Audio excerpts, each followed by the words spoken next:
পার্টির থেকে যদি নমিনেশন দেয় আলহামদুলিল্লাহ করব। তারপরেও আশা করি নেক্সটে পরবর্তী ধাপটা এটা এখন বলতে পারবো না। আশা এই চিন্তাভাবনা করছি এবং নির্বাচন করব, কাউন্সিলর নির্বাচন করব এলাকার স্বার্থে।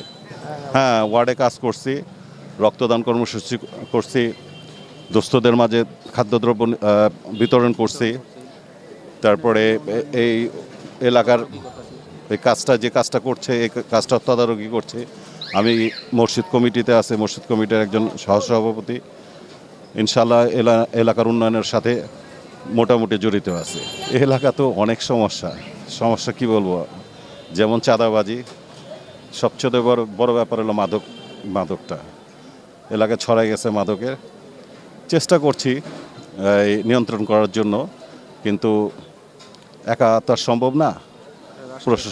এটা প্রশাসন যদি সহযোগিতা করতো কিংবা প্রশাসনের কাছে গেলে তারা যদি একটু সহযোগিতা করতো, ইনশাআল্লাহ আমার মনে হয় মাদক মুক্ত এলাকা একসময় গড়ব।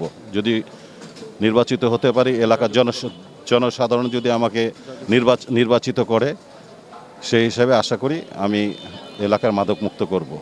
এবং এইটাই সবচেয়ে বড় টার্গেট। তারপরে এলাকার যে চাঁদাবাজিটা হচ্ছে, বিশেষ করে দুখলা বাজার, ফুড কোর্ট, গাড়ি পার্কিং, এইসব চাঁদাবাজির বিরুদ্ধে ইনশাল্লাহ সোচ্চার হব, এগুলো বন্ধ করব।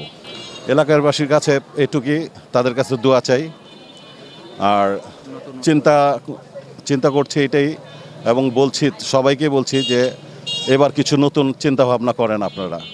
অনেক তো হয়েছে, এর আগে যারা ছিল তারা আমাদের সিনিয়র, তাদের জন্য আমরা এই নির্বাচনের সময় আমরা এখানে যারা দেখতেছেন প্রত্যেকেই আমরা বিএনপির কর্মী, বিএনপির আদর্শের সৈনিক। আমরা এই বিএনপির জন্যই তাদেরকে নির্বাচিত করছিলাম, প্রতিটা ঘরে ঘরে গিয়েছিলাম, তারা নির্বাচিত হয়েছে।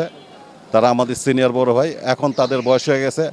তারা যদি আমাদেরকে এবার চিন্তাভাবনা করে যে না, আমরা অনেক করছি, এবার ছোট ভাইদের দেই, তা আশা করি নির্বাচিত করার জন্য এলাকার মানুষ খুব উদ্গ্রীব যে এবার একটু পরিবর্তন চায়, এবং এই পরিবর্তনের জন্যই আমি আগে আছি এবং সবাইকে বলছি যে আমি এবার দাঁড়াবো, আমি নির্বাচন করব।